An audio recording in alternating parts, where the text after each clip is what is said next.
Hey guys, ஃபைனலாக ஹோண்டாவோட 100cc computer bike பார்த்தீங்கன்னா கூடிய சீக்கிரம் இந்தியாவில் வந்து லான்ச் பண்ண போகிறாங்க. இந்த பைக்கை பொறுத்த வரைக்கும் விண்டேஜ் ரெட்ரோ கிளாசிக் பைக் மாதிரியான டிசைனில் தான் வரப்போகுது. ப்ரைஸ் அண்டர் 1 lakh rupees அப்படிங்கிறத சொல்லியிருக்காங்க. இந்த பைக் பார்த்தீங்க அப்படின்னா கூடிய சீக்கிரம் இந்தியாவில் அஃபிஷியலாக லான்ச் பண்ண போகிறாங்க. இந்த பைக்கோட இன்ஜின் பிளாட்ஃபார்ம் அப்படின்னு பார்த்தீங்கன்னா ஆல்ரெடி இருக்கக்கூடிய ஷைன் 100ஓட இன்ஜின் பிளாட்ஃபார்ம்லேருந்து தான் வரப்போகுது. ஸோ ஷைன் 100க்கு மேலே பொசிஷன் பண்ண போகிறதாவும் வந்து சொல்லியிருக்காங்க இந்தியாவை பொறுத்த வரைக்கும். ஸோ அதனால் ஷைன் 100 விட இதில் ப்ரைஸ் அதிகமாக இருக்கிறதுக்கும் சான்சஸ் இருக்குது. ஸோ என்னை பொறுத்த வரைக்கும் பார்த்தீங்கன்னா ஹோண்டா அப்படின்னாலே கண்டிப்பாக பில்டு குவாலிட்டி, இன்ஜின் பர்ஃபார்மன்ஸ் எல்லாமே பெஸ்ட்டாக இருக்கும். இந்த ஹோண்டாவோட 100cc விண்டேஜ் ரெட்ரோ பைக் டெஃபினட்டாக ஒரு பெஸ்ட் பைக்காக இருக்கும். இந்த பைக்கோட கான்ஃபிகரேஷன் அப்படின்னு பார்த்தீங்கன்னா இன்ஜினை பொறுத்த வரைக்கும் 99.7cc சிங்கிள் சிலிண்டர் ஏர் கூல்ட் இன்ஜின் வந்து கொடுத்துருக்காங்க. 4 ஸ்பீட் கியர் பாக்ஸ் வந்து அவைலபிளாக இருக்க போகுது. கண்டிப்பாக 4 ஸ்பீட் அப்படிங்கும் போது இனிஷியல் பிக்கப் ஓரளவுக்கு நல்லா இருக்கும். ஆனால் மைலேஜ் வந்து சூப்பராக கிடைக்குங்க.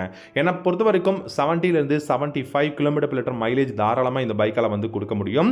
அது மட்டும் இல்லாமல் உங்களுக்கு டாப் ஸ்பீட் டெஃபினட்டாக ஒரு 75-80 இதுதாங்க அதிகபட்சம் இந்த பைக்கால் கொடுக்க முடியும். பட் ரொம்ப கம்ஃபர்டபுளான ரைட் வந்து இந்த பைக்கால் கொடுக்க முடியும். அதுவும் சிட்டியில் எஸ்பெஷலி நீங்கள் வந்து ஒரு டிராஃபிக்கில் ரைட் பண்ணுறீங்க அப்படின்னா இந்த ஹோண்டாவோட 100cc ஒரு நல்ல கம்ஃபர்டபுளான ரைடை வந்து உங்களுக்கு வந்து கொடுக்கும்.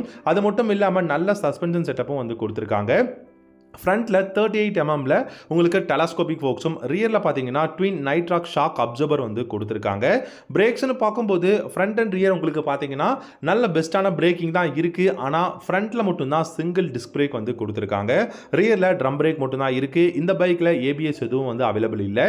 இந்த பைக் முக்கியமாக லான்ச் பண்ணுறதுக்கான காரணம் என்னன்னு கேட்டிங்கன்னா ஹீரோவோட நமக்கு எக்ஸ்ட்ரீம் 125R ஒரு ரைவலாக ரொம்ப ப்ரைஸ் அஃபோர்டபுளில் அதே சமயம் நல்ல மைலேஜும் கொடுக்கக்கூடிய பைக்காக வேணும் அப்படிங்கிறதுனால தான் ஹோண்டா இந்த விண்டேஜ் ரெட்ரோ கிளாசிக் மாடலை இந்தியாவில் லான்ச் பண்ண போகிறதா அனௌன்ஸ் பண்ணியிருக்காங்க. ஸோ டயர்ஸ் அப்படின்னு பார்த்தீங்கன்னா 17 inch அலாவிலோட உங்களுக்கு வந்து நல்ல வைடான ரேடியல் டயர்ஸ் வந்து கொடுத்துருக்காங்க. சீட்டை பொறுத்த வரைக்கும் நல்ல ஃப்ளாட்டான சீட்டாக இருக்குது. கண்டிப்பாக இந்த பைக்கை பொறுத்த வரைக்கும் நல்ல அப்ரேட்டான ஹேண்டில் பார்ஸ் கொடுத்துருக்காங்க. எர்கனாமிக்ஸ் ரொம்ப பியூட்டிஃபுல்லாக இருக்குது. லைட்டிங் செக்ஷன் அப்படின்னு பார்த்தீங்க அப்படின்னா உங்களுக்கு ஃப்ரண்ட்டில் ஹாலோஜனில் பார்த்தீங்கன்னா சர்க்குலரான எல்இடி ஹெட்லாம்ப்ஸ், உங்களுக்கு வந்து பார்த்தீங்க அப்படின்னா ஹாலோஜன் ஹெட்லாம்ப் கொடுத்துருக்காங்க. எல்இடி இண்டிகேட்டர்ஸ் கொடுப்பாங்க அப்படின்னு நம்ம எதிர்பார்க்கலாம். டெயில் லைட்டும் வந்து எல்இடியில் வந்து கொடுத்துருக்காங்க. யூ ஷேப் கிராப் ரெயில்ஸ் வந்து அவைலபிளாக இருக்கு. ஃபியூல் டேங்கோட கெப்பாசிட்டி அப்படின்னு பார்த்தீங்கன்னா டெஃபினட்டாக 10 liters of fuel tank capacity தான் வந்து கொடுக்க போகிறாங்க. முக்கியமான விஷயம் கிக் ஸ்டார்ட் இந்த பைக்கில் வந்து இருக்குங்க. ஸோ இப்போலாம் கிக் ஸ்டார்ட் ஒரு பைக்கில் நம்ம பார்க்குறதே வந்து ரொம்ப அதிசயமாக இருக்குது. இந்த பைக்கில் கிக் ஸ்டார்ட்டும் வந்து கொடுத்துருக்காங்க. நல்ல ஒரு லென்த்தியான எக்ஸாஸ்ட் சிஸ்டமும் வந்து கொடுத்துருக்காங்க.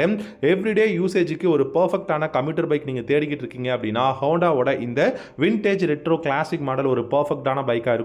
அதுவும் அண்டர் 1 lakh rupeesல நீங்க இந்த பைக்கை வந்து பை பண்ண முடியும். என்னை பொறுத்த வரைக்கும் நல்ல build quality, ergonomics, engine performance, mileage, low maintenance cost அப்படின்னு சொல்லிட்டு நிறைய விஷயங்கள் இந்த பைக்கில் வந்து இருக்கு. டெஃபினட்டா இந்த பைக்கை நீங்க வந்து கன்சிடர் பண்ணலாம். நீங்க இன்னும் நம்ம சேனலை சப்ஸ்கிரைப் பண்ணலனா தயவு செஞ்சு சப்ஸ்கிரைப் பண்ணிக்கோங்க. இந்த மாதிரி நிறைய இன்ட்ரெஸ்டிங்கான வீடியோஸ் நம்ம சேனல்ல அப்கமிங் வந்து வரப்போகுது. ஹோண்டா பார்த்தீங்கன்னா இந்த மாதிரி 100 125cc பைக் மட்டும் தான் லான்ச் பண்றாங்களா அப்படின்னு கேட்டீங்கன்னா கிடையாது. அப்கமிங் சிபிஆர் சீரிஸ் எல்லாமே லான்ச் பண்ண போறாங்க. இந்த பைக்கை பொறுத்த வரைக்கும் எனக்கு தெரிஞ்சு வெறும் அனலாக்ல தான் வந்து கிளஸ்டர் கொடுக்க போறாங்க. அப்படி இல்லைனா செமி கிளஸ்டர் கொடுக்கிறதுக்கான சான்சஸ் தான் வந்து நிறைய இருக்கு. ஸோ ஓரளவுக்கு ஃபியூச்சர் ஸ்பெசிஃபிகேஷன் எல்லாமே பெஸ்ட்டாக கொடுத்துட்டு ப்ரைஸ் வந்து பார்த்தீங்கன்னா ரொம்ப லோ பண்ணலாம் அப்படிங்கிறது தான் ஹோண்டாவோட காரணமாக இருக்குது. தேங்க்யூ ஸோ மச் ஃபார் வாட்சிங்.